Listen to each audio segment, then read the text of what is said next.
Welcome to Garima GRS Education. Equatorial line में है ना, ऑन इक्वेटोरियल और ब्रॉड साइड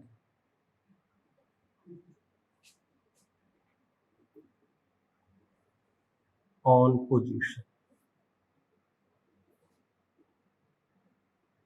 इसमें क्या होगा, जैसे रहा इसमें ये पॉइंट है, चलो यहां बना, इधर ये डाइपोल है, ये पॉइंट है ए, ये पॉइंट है बी, इसका ये पॉइंट है ओ, मध्य बिंदु। इसकी निरक्षीय रेखा पर, यानी कि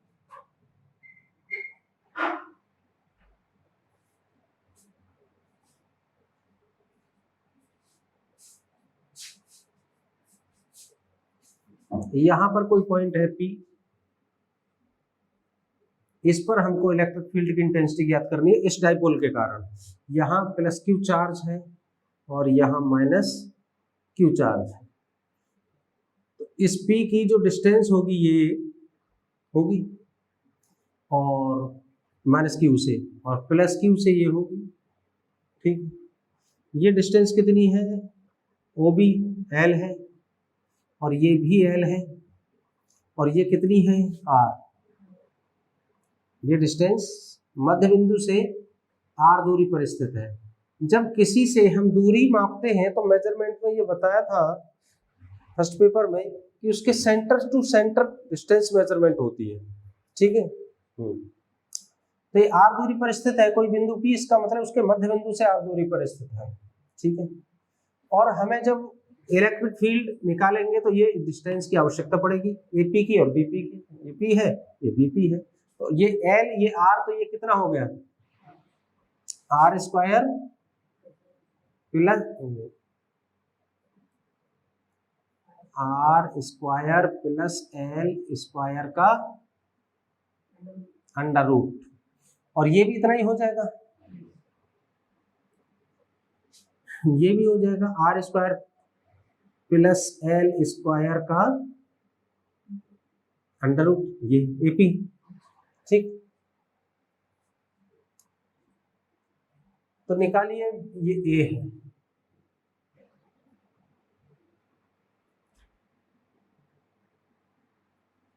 electric field intensity electric field intensity at point P due to plus q charge, ठीक। प्लस क्यू चार्ज के कारण कितना हो जाएगी, ई ए मान लेते हैं इसको भी,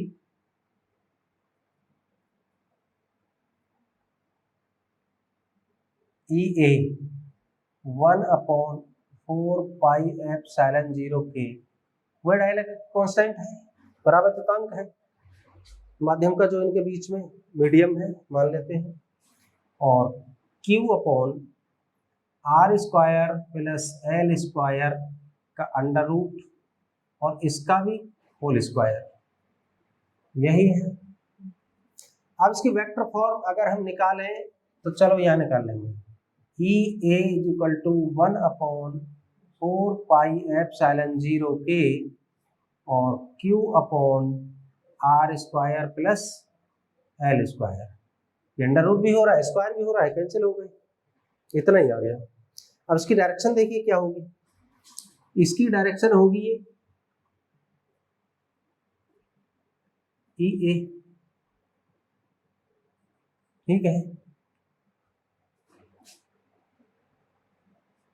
ये डायरेक्शन क्या, एपी डायरेक्शन, तो इसको वेक्टर बना लीजिए, AP direction,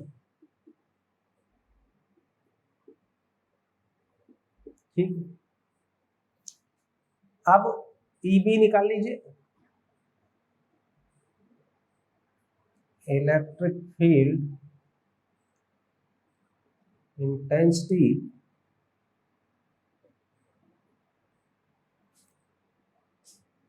at point P due to minus Q charge.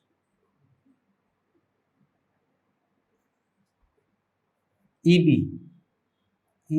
हो जाएगा 1/4πε0K Q अपॉन, इसका भी डिस्टेंस वही है R square plus L square, इसका अंडर रूट और इसका होल स्क्वायर। ठीक है, तो वेक्टर EB हो जाएगा 1/4πε0K Q upon R square plus L square का कुछ नहीं, इतना ही रहेगा। और इसका डायरेक्शन कौन सी हो जाएगी, ये वाली हो जाएगी। ठीक, और ये डायरेक्शन हो जाएगी PB डायरेक्शन, P से B की तरफ PB direction,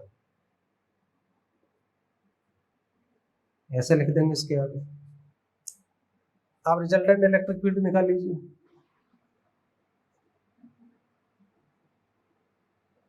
resultant electric field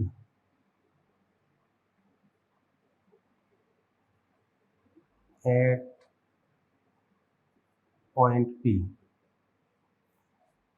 तो ये परिमाण तो दोनों का बराबर है, EA का और EB का, क्योंकि सेम डिस्टेंस है।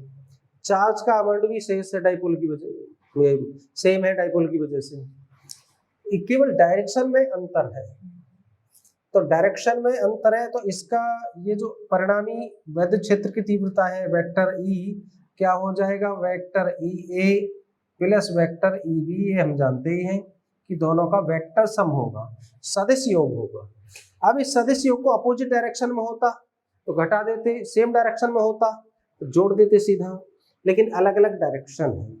ठीक, तो इसको कैसे निकालेंगे, देखिए ये एंगल क्या है, ये एंगल मानते हैं कि थीटा है, तो ये भी एंगल थीटा ही हो जाएगा।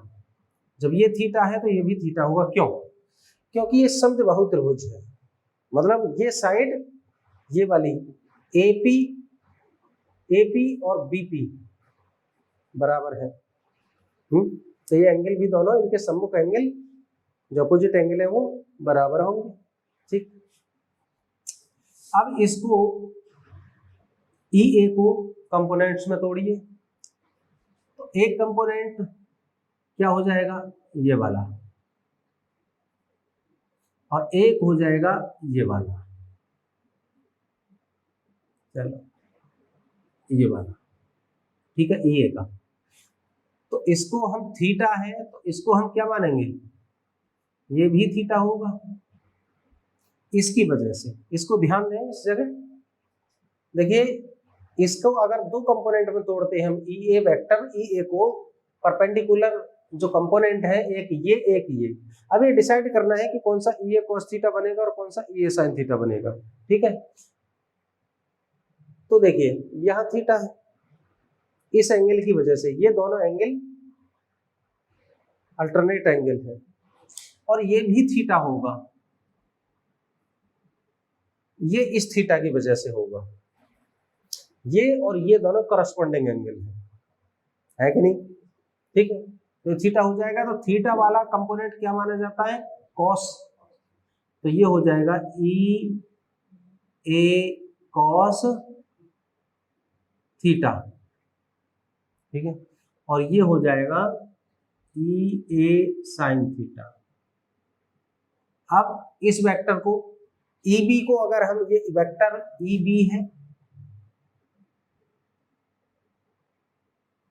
ये वेक्टर क्या है EB, इसको भी तोड़ेंगे तो ये वाला हो जाएगा EB साइन थीटा, ये वाला हो जाएगा EB साइन थीटा, और यही वाला इसी पे आ जाएगा EB cos थीटा। इस वेक्टर के भी दो भाग करिए हमने, ये और ये, जो दो भाग करेंगे ई बी कॉस थीटा और ई बी साइन थीटा। तो हम यहां लिखेंगे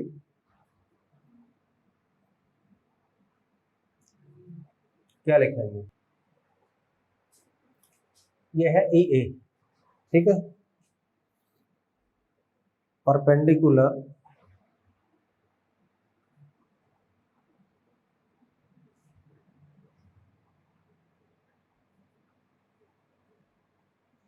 components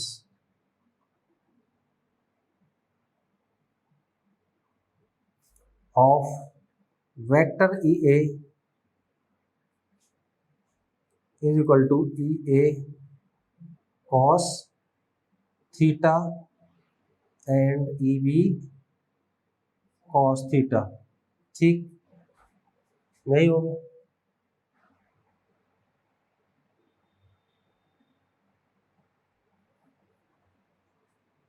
और इसके भी perpendicular component of vector E B के हो जाएंगे E B cos theta and E B sine theta. ये यहाँ साइन आएगा, है ना, ये हाँ, ये ई ए आएगा, ई ए के ही तो भाग है ये, ई ए कॉस थीटा और ई ए साइन थीटा, ये ई बी कॉस थीटा और ई बी साइन थीटा, ये दोनों भाग हो गए।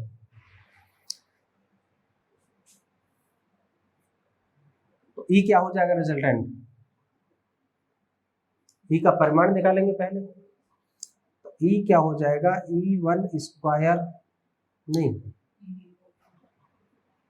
ये तो कैंसिल हो जाएंगे, यहां पहले ये लिखेंगे चूंकि E A sine theta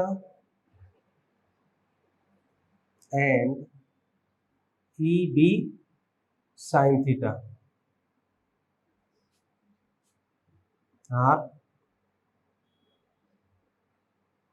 equal in magnitude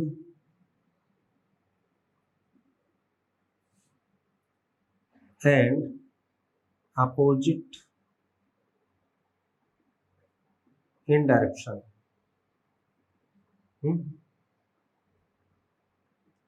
Therefore,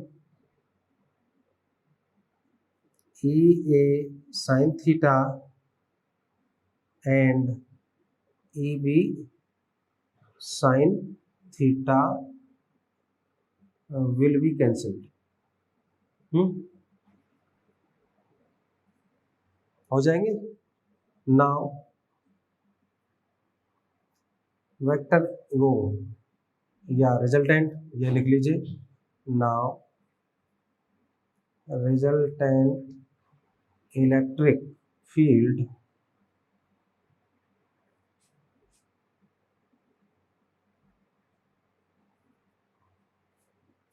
intensity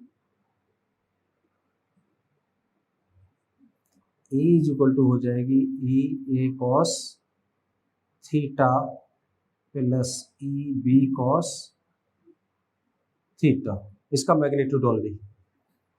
तो ये तो समझ में आ गया होगा, हटा दें इसको, ठीक।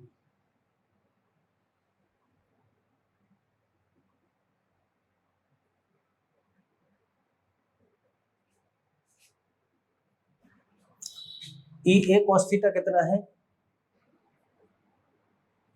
देखिए ई ए कितना है, ई ए यहाँ तो मिटा दिया, यहीं से देख लीजिए, 1/4πε0 k Q upon are square plus L square cos theta plus 1/4πε0 k Q upon are square plus L square cos theta. Same है दोनों, ई हो जाएगा 2 इंटू 1/4 पाई एप्सिलॉन 0 के q upon are square plus L square into cos theta. ठीक है, और E is equal to 2, यहाँ ऊपर ले जाइए 2 को, ये 1/4 पाई एप्सिलॉन 0 के 2Q upon are square plus L square into cos theta का मतलब है, यहाँ देखिए कॉस थीटा कितना हो जाएगा,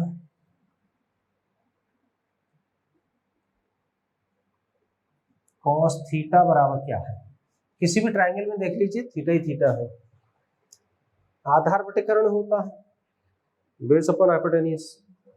आधार क्या एल है इस वाले ट्रायंगल में, ट्रायंगल बीओपी में देखिए तो एल अपॉन दिस, तो कॉस थीटा हो जाएगा l upon are square plus L square का अंडर रूट। ठीक है, तो यहाँ वैल्यू रखेंगे इसकी l upon are square plus L square का अंडर रूट। ठीक है, आ रहा है समझ में। E is equal to 1/4 pi epsilon 0 के ऊपर हो जाएगा 2QL और नीचे हो जाएगा r square plus L square का पावर, ये कितना है 1 और ये कितना है आधा, तो कितना हो जाएगा 3/2 पावर, अरे भाई 1 और आधा 1.5 होता है, यानी 3/2 पावर हो जाएगी इसकी। अब वही चीज है E is equal to 1/4 pi epsilon 0 के 2QL क्या है P अपॉन और आर स्क्वायर का 3/2, यहाँ लिखेंगे चूंकि P is equal to 2QL दो ध्रुव का आघूर्ण है और and L is less than R, so L square tends to 0। ठीक है, वो लिखता फिर होगा नगर ने मान लिया और नेग्लिजिबल और ये, तो E हो जाएगा 1/4 पाई एप्सिलॉन 0 के P अपॉन 2 से 2 कैंसिल हो जाएगा R3, ये इसका मैग्नीट्यूड हो जाएगा। अब डायरेक्शन क्या होगी देखें, डायरेक्शन यही होगी, E A cos थीटा की भी यही है और E B cos थीटा की भी यही है, तो दोनों ही जुड़ रही है, दोनों तो कैंसिल हो गए, तो यही डायरेक्शन हो जाएगी। और P की डायरेक्शन कौन सी है, माइनस से प्लस की ओर होती है, इधर होती है, इसके जस्ट अपोजिट है, तो वेक्टर फॉर्म में हम लिख देंगे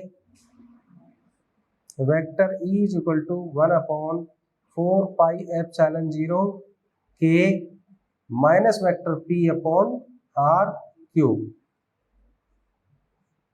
ठीक है, एयर और वैक्यूम के लिए E हो जाएगा E is equal to 1/4 pi epsilon 0 और P अपॉन R क्यूब, इतना मैग्नीट्यूड होता है निरक्षीय रेखा पर। अक्षीय पर होता है 2P अपॉन R क्यूब, ये तो है ही, और निरक्षीय पर होता है P अपॉन R क्यूब, इसका मतलब आधा हो गया। इसका मतलब यह है कि डाइपोल की जो निरक्षीय रेखा है, जो ब्रॉड साइड ऑन पोजीशन है या इक्वेटोरियल लाइन है, उस पर जो इलेक्ट्रिक फील्ड की इंटेंसिटी बनती है, अगर सेम दूरी ले लें सेम डिस्टेंस पर, तो एक्सियल कंडीशन में डबल हो जाती है इलेक्ट्रिक फील्ड की इंटेंसिटी, इधर हाफ हो जाती है उसकी, मतलब इतना डिफरेंस है। आगे समझ में। और डायरेक्शन उसमें अलोंग दी डाइपोल मोमेंट होती थी और इसमें अपोजिट टू डाइपोल मोमेंट है। ठीक है, थैंक यू।